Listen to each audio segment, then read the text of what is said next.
Today we learned kinetic and potential energy by using a roller coaster as a gold mine. So we're learning science, but we don't even notice it because we're having so much fun. They teach you these great challenges, and they teach you about things in social studies that you may be ahead of the class, and that would be good in social studies because they tell you a lot in things.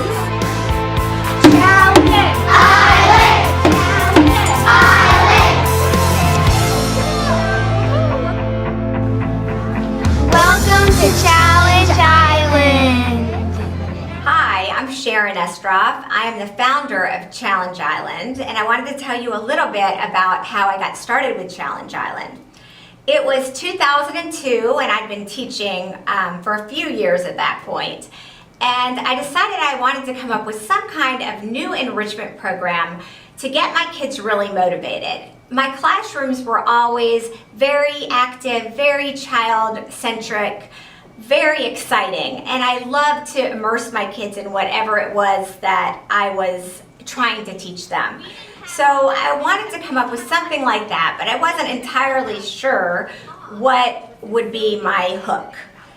Until one night I was watching a certain reality TV show, and I had an epiphany. I started thinking, maybe this would be a great way to motivate my students to do some higher level thinking tasks that they weren't so excited about doing just in a regular classroom setting. And what I did was I divided them into tribes. We got tribal buffs, tribal colors, and all of a sudden the classroom had been transformed. A little bit of music, some tribal drums, and there we were on this island, and we were doing challenges. What I did was I gave them an exciting, fun-filled, whimsical problem to solve in this sort of island setting, and the kids couldn't wait to get started, to see them collaborating, sketching out their ideas, putting these things together, trying things, fixing things.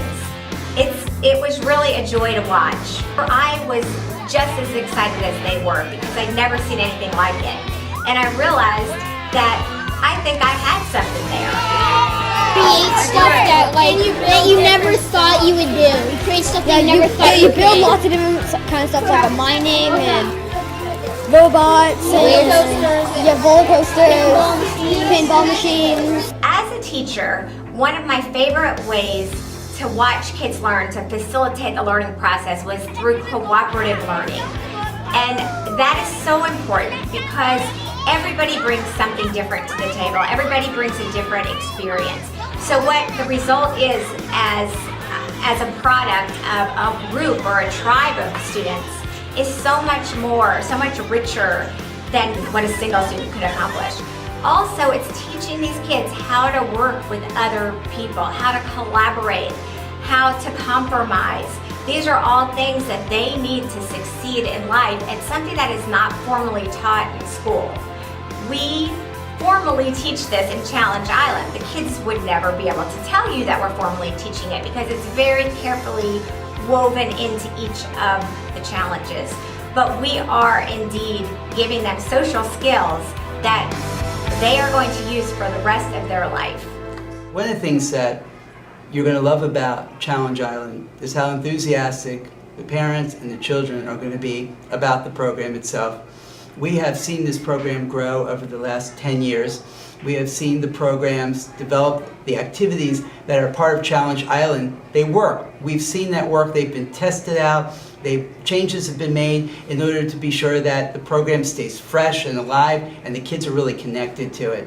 The other thing that you really like about Challenge Island is the values that are embedded into the program itself are the kind of values that we want in our school and that support the things that we're doing at our school as well. A real motivating factor for me in developing Challenge Island was the fact that this is a generation of kids who are digital natives. They are constantly on some type of device, don't know how to imagine things, because everything's already been imagined up for them. And what I try to push with them is you could have fun with what's in your house, whether it be paper cups, plastic spoons, boxes.